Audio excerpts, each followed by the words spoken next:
Hollywood, California. A city built on dreams. A dream that brought the masses seeking fame and fortune. Most never made it. Only the lucky few. But fame comes at a price, and often was accompanied by tragedy. For many, life ended far too soon at the peak of their careers. Many believe the pain and suffering of the failed, and even the successful, have caused them to stick around, even after death, making Hollywood one of the most haunted places in America. On this show, we will be discussing some of the more famous haunts in the Hollywood area, as we plan and prepare to visit and investigate the ones that interest us most. Join us in our journey to the truth as we try to find proof of a haunted Hollywood. My name is Trevor Heasley, and with me is James Killebrew. And on this show, we shall become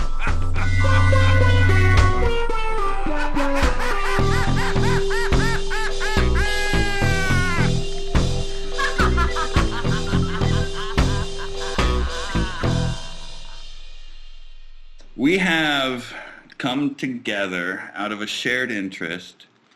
You actually introduced me to the fact that Hollywood was haunted.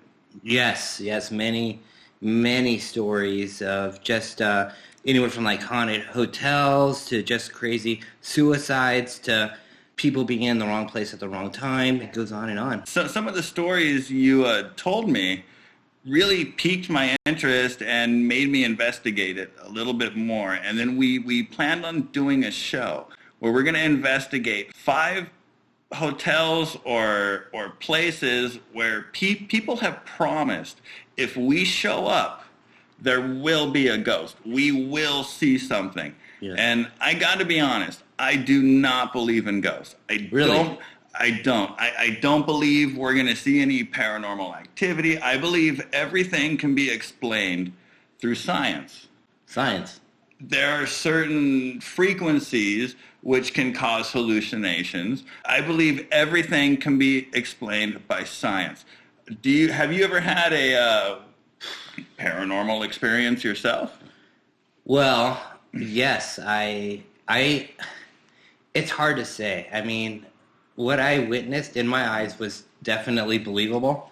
I work at a grocery store, and right before it was built, there was a man that was sleeping in the back. He was homeless, and he got ran over by a semi-truck and just drove off. And that was 2 weeks before our store opened. And one day I was just kind of taking out the trash, and this big stack of 12 packs of beer. It was a pallet, and the whole thing fell over right before I got there. So right before I got there, I look and I saw this beer, and I'm like, what? Who did this? This sucks. You know what I mean? This is not cool. And then so my manager and I, we reviewed the tape, and when we reviewed the tape, about 30 seconds before I got there, just by itself, the whole pallet tipped over of beer, and just all the bottles broke on the floor. And I just happened to come in the aftermath. And it turned out that the guy that stacked the pallets stacked them about 14 hours before they fell over. And you know what I mean? It would be 30 seconds before I got there. You don't think that can be explained away as like a simple tremor? It could have been. Now, so I was telling an employee, and one of my friends was like, "Dude, don't you ever hear the girl laughing in the break room?" Have you ever heard the girl laughing in the break room? I have not. But my one friend swears up and down that there's a girl laughing in the break room where I work. Then another guy, he kept swearing there was something going on in the freezer of where I work. And so what he did is he shut off the lights, he left it, had a cell phone camera running, and he said a streak of light just kind of ran. It was dark, everything was dark. and this like streak of light just ran across the camera, and it freaked him out. So we don't know if it is. I could say a streak of light in a camera can be like a lens reflection, or Could have been. Like it could have been. I mean, a lot of the orbs I see in photos, I'm like, dude, that's a lens flare, and like there's so many people who claim, oh, it's an orb. I see it as a lens flare or as a lens flaw. Could have been. It definitely could have been. Or a floating particle that happened to capture the flash just right, you know? Yes. Again, a scientific explanation for everything. But what I will say is one of my favorite quotes and one of my favorite writers is Stephen King. Okay. The quote is this, and this is kind of the way I want to approach this show. All right. The thing under my bed waiting to grab my ankle is not real. I know that. Wow. And I also know that if I'm careful to keep my foot under the covers, it will never be able to grab my ankle. He knows it's not real. Okay. But he's still careful just in case. Just in case, yeah. I want to believe. I'm telling you, man. I really don't believe in it, but if you promise me a ghost, I'm going to show up. I want to stay in the rooms where they say, do not stay. Yes, that would be cool. We met a lady tonight yes, oh my God, who is connected to a few of the hotels, and she has promised us access and given me a little bit of hope for this tiny show. Wow. So let's get down to the meat of it, James. You have a list of hotels or places. Okay. I also have a list. Yes. I found a quarter, a head and an eagle. All right, I'll heads or tails? Heads. I go first. Okay. All right. I pitch the Roosevelt Hotel. Roosevelt Hotel was built in 1927. It was designed as a place for the Hollywood elite to relax. People like Douglas Fairbanks, Mary Pickford, Gloria Swanson, Greta Garbo helped bring the hotel to life. In 1984, the building underwent a restoration. 2 weeks before the grand opening, the personal assistant to the general manager was in the Blossom Room. The Blossom Room is where the first Academy Awards banquet was hosted. He was sweeping the floor and noticed a cold spot in the room. They investigated, and they found no drafts or air conditioners in the room. Psychics believe there is a man in black who haunts the room. Who he is yet unknown. Marilyn Monroe. One day, while dusting a mirror, a maid saw Marilyn Monroe sitting on a seat behind her, watching her in the mirror. When she turned around, no one was there. She looked back into the mirror, and Monroe's reflection stayed a few seconds before fading. Usually, if you suffer a visual hallucination, when you look away, the hallucination stops.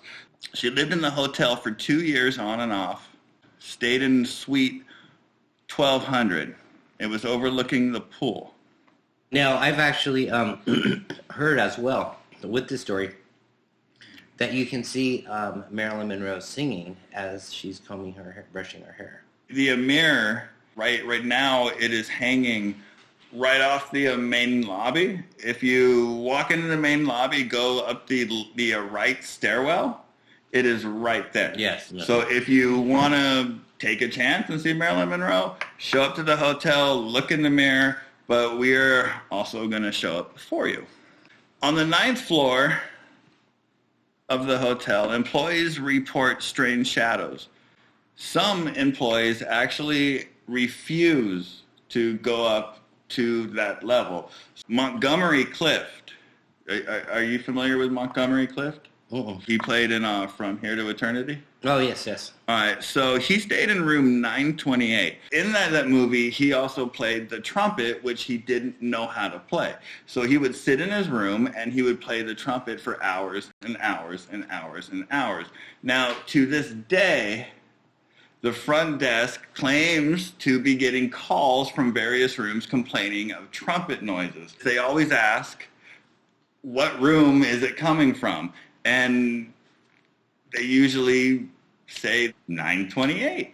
How is nobody recording this or showing up and figuring out, like, why is it only on Wikipedia? I don't get it. There's also reports of a little girl playing in the lobby, and there's been multiple eyewitnesses on this. But anytime she's seen, she vanishes. I just want to add a few more things to this. I've had a huge fascination. I know this is one that was on both of our lists. We're definitely going there.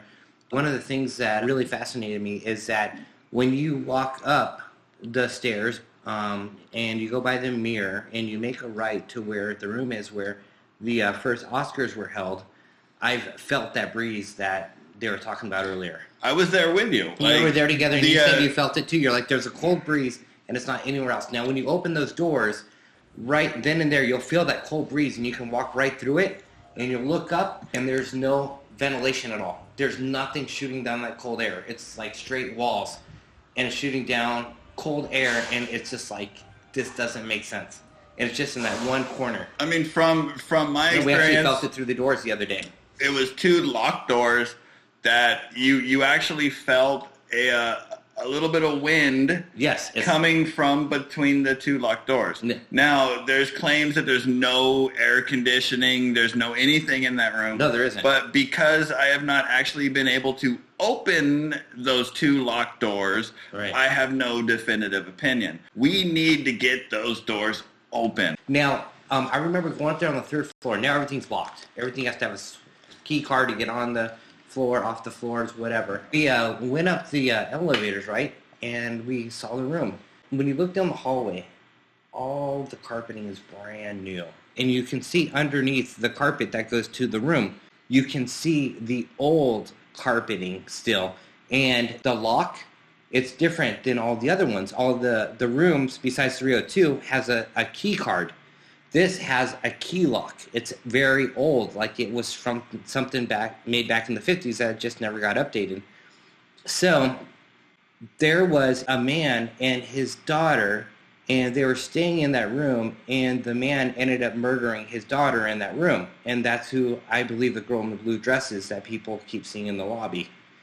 And so basically what happened is right after that murder happened, a maid went into that room and she was cleaning. It was the day after the murder. And then she got some force just pulled her into the closet and locked her into the closet. She was screaming and she was discovered 2 days later. So we're in agreement. Definitely be investigated. There's a lot going on there. Okay, so I got this story that I've heard about since childhood. I mean, it's one of those stories that has always just really given me the chills. So there was this girl named Peg Entwistle. And she was a New York Broadway star back in the 30s, like around 1932. She did the Broadway thing, did really well, and then she ended up coming to Hollywood to do the American Dream, to be in a movie. You know, she wanted fame, success, all that stuff. She ended up booking a movie. The name of that movie was 13 Women. It was so it was everything she wanted to be. She booked her movie, and then she found out that she was cut out, and she got really depressed. So she ended up hiking up to the Hollywood sign, and she ended up climbing up to the top of the H. She dove headfirst. And so, because the sign's not big enough where people are saying, how could somebody kill themselves off of the sign? Because but she went head first, and that's what killed her. When I look at the sign, I mean, I've never actually been to the Hollywood sign, but it looks maybe like 20 feet tall. I mean, yes, it's 50 feet tall. Am I wrong? It's Is 50. It 50 feet tall? 50 feet tall. 50 feet tall, I guess head first could be fatal. A lot of people have hiked through that area, and they said that they can smell her perfume. And then there have been a few people that have been there after dark and said that they've actually seen just like it's like a spirit and image of somebody falling off the H and just hitting the floor. So they say that she does haunt the Hollywood Hills in that area. Like a lot of times you'll see her, you'll smell her perfume, and it's just it's so creepy if it's real. it's a smell. I mean, Yes. it could come from many sources. Yes. I think it could be something that we could go up there and try to explain the smell. Yeah. So I don't really know. is there any sightings of a ghost, or is it just a smell? They say that there are sightings of the ghost, and people said that they have smelled like just a different type of perfume area in like one little area, and then they just walk right through it. Do you want to go there and, Yes. and Oh, yeah. like film it and see what we see? It'd be cool to find something.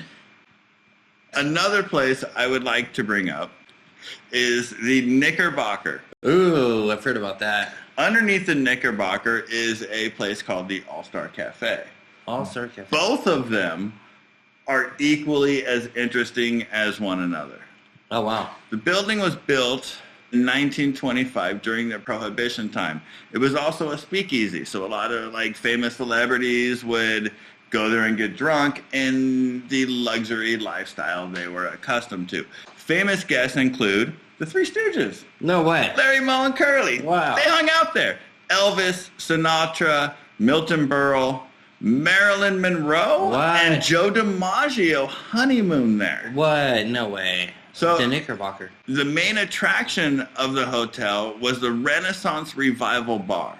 Okay. Frequent guests included Rudolph Valentino, Wow. who would dance the tango at the bar.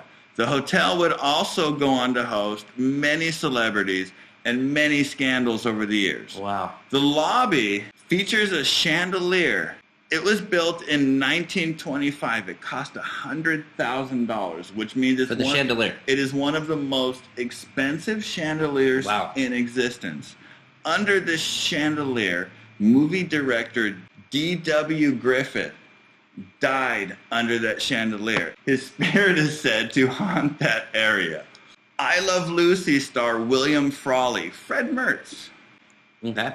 He lived in the hotel for decades. That was his home. Wow, It was that's his intense. home. Like, decades means Wow. like at least 20 years, right? Of course. So like he is connected to that hotel. In March 1966, Mr. Frawley was walking into the Knickerbocker and had a heart attack on the sidewalk right outside. Okay. His nurse, who was caring for him, carried him into the lobby, tried to revive him. Unfortunately, she was too late, and he died right there in the lobby. Wow, crazy. In November 1962, Irene Gibbons, a MGM costume designer whose clients included Hedy Lamarr, Judy Garland, Lana Turner, and Doris Day. Irene became close friends with Doris Day. In 1962, Doris Day noticed that Irene Gibbons was depressed and upset. Irene told Doris that she was in love with actor Gary Cooper and that he was the only man that she ever loved. Gary Cooper died the year previous to this. So on November 15th, under a fake name, Irene checked into the Knickerbocker. She slit her wrist, but death didn't come fast enough. So she jumped from the 11th floor bathroom window onto the canopy. Wow. Her body was found a few days later. Wow. Her suicide note apologized to the guest of the hotel for the noise. What? For 10 years after Harry Houdini's death, seances were held at the Knickerbocker to contact him. The last one taking place Halloween night in 1936. Friends of Houdini, magicians, and Harry's wife, Bess, attempted to contact Harry from the roof of the hotel. Before Houdini's death, they created a code word, and it was only known to Bess and Houdini. Bess believed that one of the code words actually came through a Ouija board. Yeah. The word was Roosevelt, her maiden name. No more came through that night, but at the moment they gave up on trying to contact Houdini, a large thunderstorm reportedly broke out, drenching everybody in attendance and terrifying them with violent lightning. Oh, wow. The weird part is There was no weather reports of a storm. Only the people at the Harry Houdini seance say there was a storm.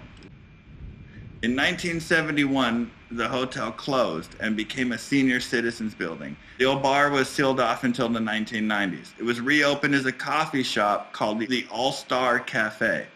Some reports claim that Rudolph Valentino and Marilyn Monroe still haunt the bar.